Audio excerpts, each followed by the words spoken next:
welcome to Offsides, episode 1. For those who've kind of followed us on our other socials, we are rebranding. I shouldn't say rebranding, kind of adding an extra avenue to In a League of Their Own. In a League of Their Own is still an entity. It's kind of the network. Offsides is kind of our football hockey podcast that we're going to be starting off with here.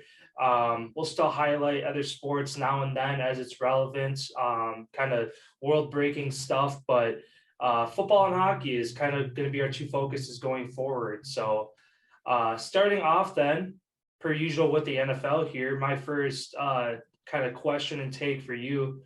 The Packers finalizing bringing in Raiders interim head coach Rich Bisaccia to become the next special teams coordinator.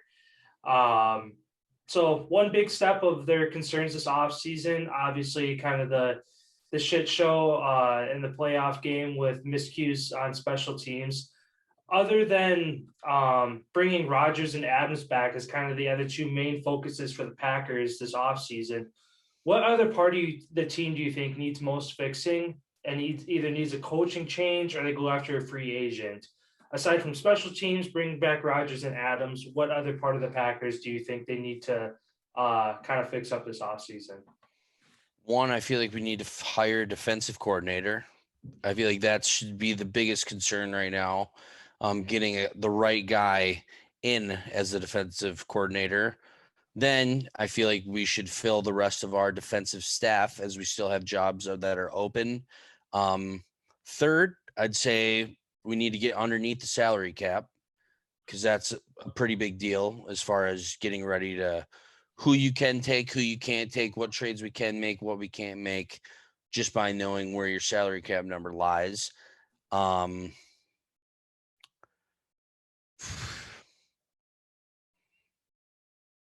I'd say maybe bring in a defensive end, defensive outside linebacker. Looks like Zadarius and Preston both might be not on the team going forward. We have one guy with Rashawn Gary, but we still need one other guy on the other side. I feel like that always helps. Also, adding depth to our cornerbacks. Rasul Douglas, great pickup. Know that we can keep him. Alexander, we know that we can keep him. Stokes. But then there's still two other holes that are out there that still aren't full strength picks. Like they're guys that can do okay, but they're not. All right, these guys can shut the opponent down. Like, and then Bakhtiari, what's his shape? Add an offensive tackle. Let's get a guy there who can take his job if he can't go, and let's move on. Like, I feel like there's a couple things, like a handful of guys who the Packers have always kind of been. Are we gonna keep this guy because we love the person, or should we actually move on and try to win? Like, I feel like where we've gotten to with Rodgers losing to San Francisco that first round, I feel like that kind of with the Rodgers thing, question marks. Like, if we get him, if he stays, we need to win. And in order to do that, keep Alan Lazard, tender his offer, accept Jair Alexander's 5th-year option. Obviously, you're going to have to franchise Devontae, but then you're also going to have to rework a deal on him to keep him for a couple years. Let's get a kick returner for once. I don't remember the last time Green Bay's ever had like a legitimate kick returner. No. Or a punt returner. It's always just been a wide receiver or a running back. It's just like, why don't we actually get a guy? They could actually do something with the ball when he gets it and not just, oh, you're just going to fair catch it. Whoever our punter is, Bjorkquist, I say we bring in a punter and give him some competition. Same with Crosby. Let's add a kicker. Let's make them compete and earn the starting job instead of just giving it to them like we pretty much have this last year. Like, he's costed the Packers a lot of points, of missed points this year. And special teams is a huge thing. Obviously, like you said, we got a new special teams guy coming in. Hopefully what he does is a change, but special teams has always been a weakness in Green Bay, and whether that's them, the Packers as an organization, just saying, "Oh, we got Crosby, he'll make his field goals," will kind of just say "fuck it" almost to the punting team, the punt, all that stuff. It's like, yeah, we'll be all right. We got Crosby. Well, now that he's shown that he's not the man, not Mr. 100 anymore, that's a lot of concerns, and that's the reason why they did lose against San Francisco was special teams. So yeah, I mean, there's a handful of things that they need to do. What are we going to do with Tanyan? You got to keep Sternberg, him. you know, like he's going to want money. Like he's earned it. Yeah. Like there's a lot of people that I feel like are coming that can come in, ask for a good price because they deserve it. And whether it's going to be up to Green Bay to be like, hey, you're going to have to take a little less, but we're going to try to go win a Super Bowl, or let these people go get their bag somewhere else. But we're competing for the Super Bowl. Unless obviously Rodgers walks away, then we're basically reset 100%. Yeah. They got rid of Sternberger. He hasn't been on the team since week 4 because he started the year with a suspension and they cut him. Yeah, for the PEDs. Yeah. Who's our other tight end? Daphne. Daphne, right. Mercedes Lewis, Tanyan. Yeah, Mercedes Lewis. What are we gonna do with him? He's old. He did have a huge fuck up in the NFC Championship game, which did. Like he's Rodgers' guy. He's the team's guy. Like big dog. They call him. Everybody loves him. That one play. Like, is that enough to be like, all right, dude, go hang him up?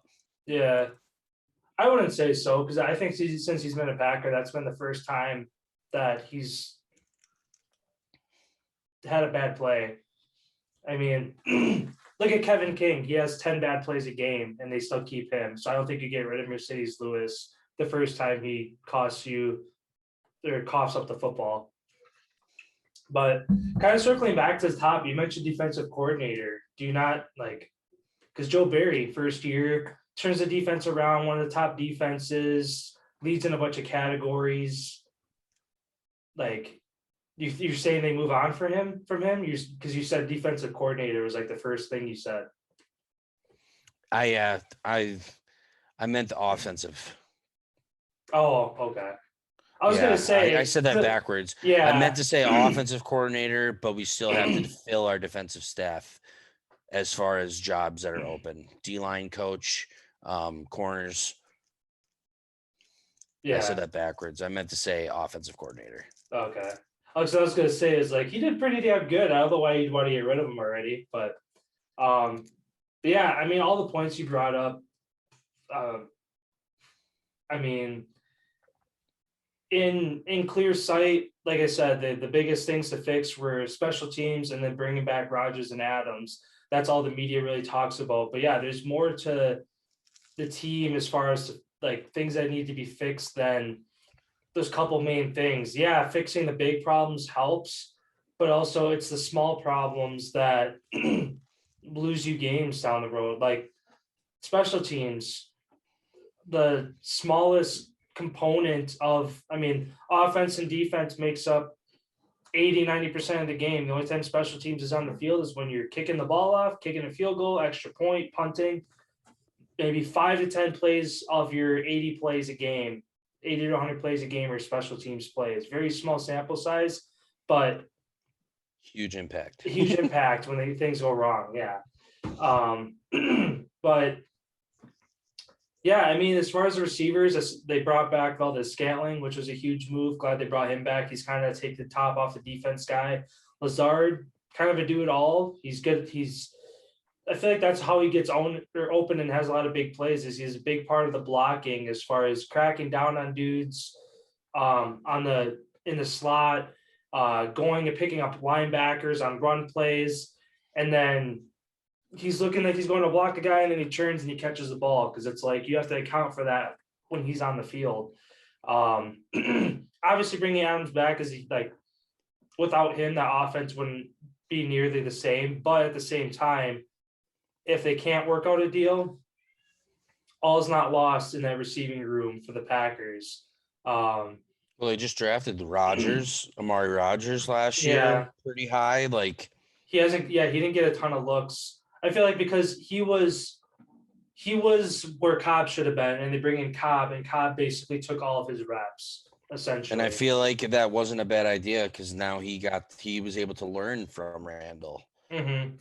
Like one of the best slot receivers to play the game, especially in Green Bay. He's probably the greatest slot receiver Green Bay's ever had. Yeah, And then to show the young kid how to do it, who's going to be there. It seems like for a long time, I've heard nothing but people loving that Amari Rogers kid. yeah. And as far as Cobb too, signs pointing to him retiring, hanging it up, not coming back because he came on a 1-year deal. They're already dealing with cap issues. They have more important, high value guys to keep. Unless he comes back for a minimum, I think that if he wants to play again, he goes elsewhere. Otherwise, I think this was kind of his last ride to come back to Green Bay, make a push for a Super Bowl. And if they got it, he hangs it up. If they didn't get it, he hangs it up. So I feel like we don't see Cobb back next year. Like I said, unless they bring him back for super cheap. I do. I feel like they give him one more run just because he got hurt and he missed he missed a handful of games, 5-6 games. I feel like they'd say, all right, dude, let's go one more. Like Mm-hmm. if you can still do it, like if he can physically still do it, I feel like he's there and there's one more run. Yeah, I mean, obviously it'd be great to have him back, but like I said, there's more important spots that need to be filled, I think, than him right now. Yeah, but like I'm saying, like the money that he's worth is the least impactful. Like they have the Smiths, they have so many people that have a lot of money that they need to figure out what the fuck they're doing. Yeah. Yeah, it'll be interesting to see the moves they make this offseason, as you mentioned. Um, Cap is going to be a big part of that as far as fixing all the issues, but all these teams have, what do they call them? Like circus or care, like I can't remember the exact terminology, but basically all these teams have a guy that they're way over the cap and they find a way to make it work every single year. Because that's always a talk every offseason. There's teams 20, 30, 50, Saints, I think, are 70 or 80 million in the hole for cap. They're still going to go out and get a quarterback this offseason. Like these teams figure out a way. Like that's the thing. So many people hate, oh, Packers are so bit far in the cap hole. They're not going to be able to keep all these guys. Yeah, they will if they can figure it out. They always do. Um, just like every other team, like the Chiefs, they were in cap troubles after the Super Bowl against the 49ers. They go out and sign Patrick Mahomes to a $500 million deal. How do you do that? You figure it out. Well, they had a whole new offensive line. That's how they did it. Yeah, but yeah, there's always a way around it. There's never you have to get rid of everybody to make space. People take less. You Yeah, restructure people's deals. the good teams make it work because everybody wants success. There's not the one guy that's like, no, pay me. Like I Yeah. need my money. Like it only works if everybody wants to make it work. Mm-hmm. Exactly. Because like all it takes is for Bakhtiari to be like, dude, I need my 22.8 million this next year. Sorry, I'm not going to restructure. Or Kenny Clark, I deserve the $20 million that I'm making this year, which he has. But it's going to take all these people to restructure, lower their amount of money if they want to make it work. Yeah. And then on to my first, I guess, question for you. Two of them here. With all the new head coaches that we have Kevin O'Connell, Vikings, Matt Eberflus, the Bears, Brian Dabble with the Giants, Hackett with the Broncos. We have Doug Peterson with the Jags, Josh McDaniels with the Raiders, and then Mike McDaniels with the Dolphins. The one team left for the job is the Houston Texans. All rumors have it that Lovie Smith is going to be the next head coach down there. What team with a new head coach here do you think is going to finish the best next season, followed by which is going to finish the worst? So the two teams I'm kind of leaning towards as far as having the best bounce back. and kind of building off where they already were. The Raiders and the Dolphins. I mean, the Raiders had a postseason berth after, again, the guy that we picked up to become our special teams coordinator was the interim head coach there, got them to the playoffs. Um, lost a bunch of guys, just a shit show. They bring in Josh McDaniels, a more steady head, has proven success for ever since he's been in the league. I see them kind of bouncing back, getting back to the postseason. And as far as the Dolphins, one of the teams that have been on the outside looking in by barely a game, 1 or 2 spots the last 2 years in a row now here.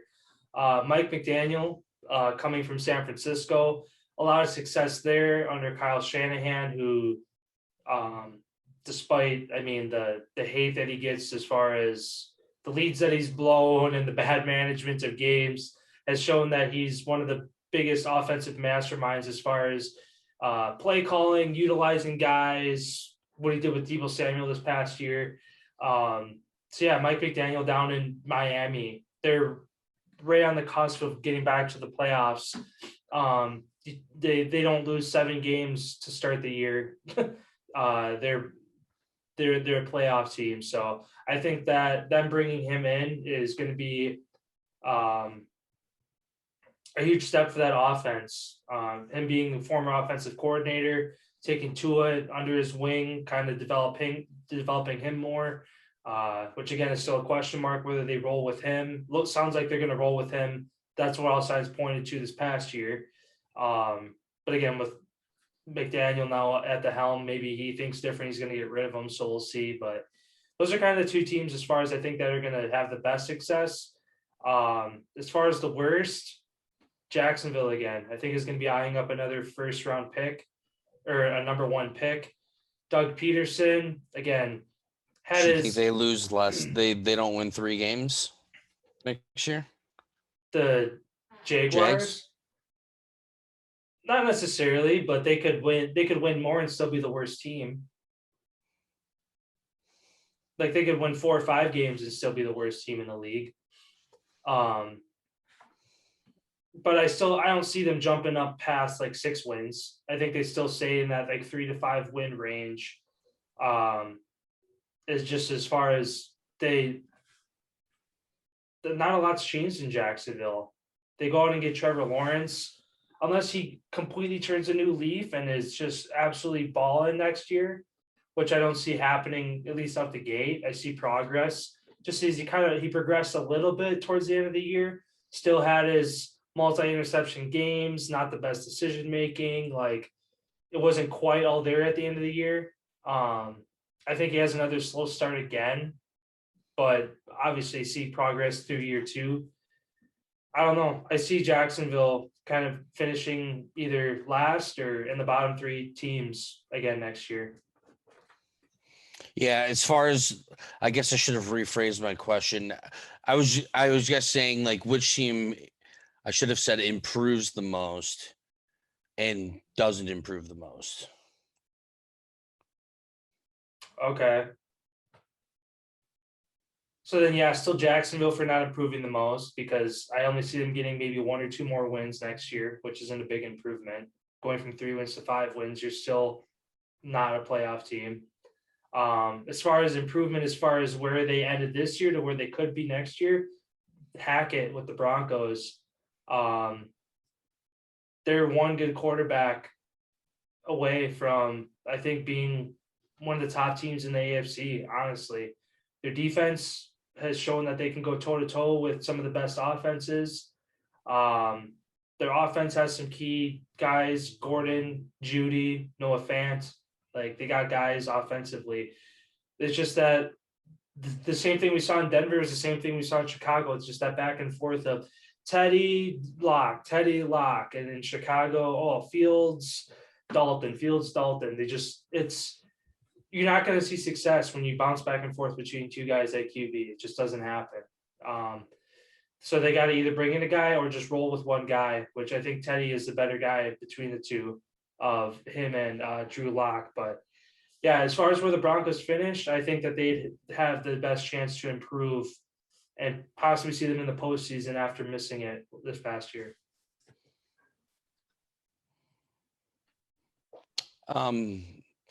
I think the Giants and the Texans are going to be the most improved teams. They're going to get more wins, and I think potentially even be in conversation for a playoff hunt at the end of the year. And as far as teams to least improve, I think the Dolphins stay exactly where they're at. I see the Bills and Patriots only getting better. I don't see the Dolphins finding a way to get into the post. I don't see them taking a step forward this season, bringing in a new guy, when it kind of seemed Brian Flores had it figured out for this team the second half of the year when they went on that run. Now you're basically starting all over, and also with the rumors that your GM's paying $100,000 a game for a loss. I feel like that organization is just in trouble right now. And the Jags, yeah, I feel like they're going to need a whole overhaul on their team, as far as they should just ask who wants to be here, who doesn't. All the older guys that don't want to start over. Like, or maybe it just was Urban Meyer that really just fucking ran them into the ground that hard. Like, Yeah. It is really hard to tell at this point. They obviously do have the case for the most potential upside, as they only did win 3 games, so they could win more than that. But yeah, Titans, Colts, Texans, all 3 of those teams trending up. Jags, I still feel like I agree with you. I think they're going to get the number 1 pick next year. And I know Detroit wasn't in the conversation for a new coach, but where do you think they finish? Like, who do you think, I guess, has the most shocking turnaround? Whether that's a team that's already at the top, going one step further in the playoffs to the Super Bowl, who do you think has like the biggest improvement from this season to next season? Obviously, outside of the Super Bowl, because that's happening this weekend. yeah. Yeah, I mean, you mentioned the Lions is definitely a team that comes to mind, but another that kind of everybody forgot about because they had one down year, Seattle. Finishes last in the NFC West.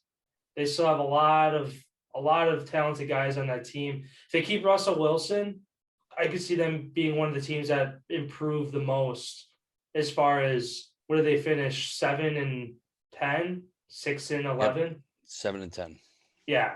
So I could see him going from 7-10 to an 11-6, a 12-5 team next year, and being at the top of the NFC West, being a playoff team. I think that's a team that they have one down year. They find they figure it out. Only if they keep Russ, though. If they don't keep Russ, then I think they kind of stay put as far as that 500, sub 500 record. But they bring Russ back. They get a full healthy year out of him. They go get a couple pieces, beef up that line. Now that I know that's been a concern for them in Seattle. Yeah, I see Seattle getting back to the postseason next year after one down year. I'm going to go in the AFC here. I think the Chargers, with how many close games in the last 2 years that they've literally lost by less than 7 points. Joey Bosa, huge impact. Their defense is really good. Austin Eckler, running back, one of the top. Keenan Allen, like, they have the guys to do it. I feel like they're 1-2 moves away. I feel like from getting a great offensive tackle to protect the backside, and maybe getting another pass rusher to opposite end of Joey to just make that D line so good, because their secondary is one of the best in football. As far as taking the ball away, pass coverage, like, they're one of the top in the league. Yeah, I think the Chargers leap the Raiders, and I feel like we see basically the same teams in the postseason next year. Except for the Steelers, I feel like don't get in, and the Colts do. Otherwise, I feel like it's going to be the same thing, minus the Raiders. Chargers get in. And yeah, I feel like where the NFL is right now, with all of its young quarterbacks now taking over, this league looks like it's going to be so fun to watch for 10, 20 years coming, because all of these young guys who know how to play are the quarterbacks. Like, we have a potential for 5-6 people to potentially live out a Tom Brady career ish with the Super Bowls and all that, like MVPs. Like Mahomes has got one already. He's got an MVP in his 4th year. Like Burrow, potentially what he's doing right now. Stafford finally getting like Josh Allen. There's so many young guys. The Tuas, the Joneses. There's 10 possibilities for the next GOAT out there. Yeah. With how good these guys are. Yeah. Yeah. I mean, so long as they all stay healthy, that's been an issue for some of them as far as, I mean, Burrow, as far as his bounce back from last year. Obviously, hopefully stays healthy. He's definitely one of those guys, as you mentioned, that could be the face of the NFL for the next 10, 20 years. Did you see the rumors also this weekend about A-Rod?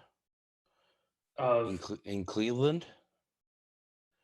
He was in Cincinnati, or he was in Cleveland meeting with people this weekend. I haven't heard anything of it.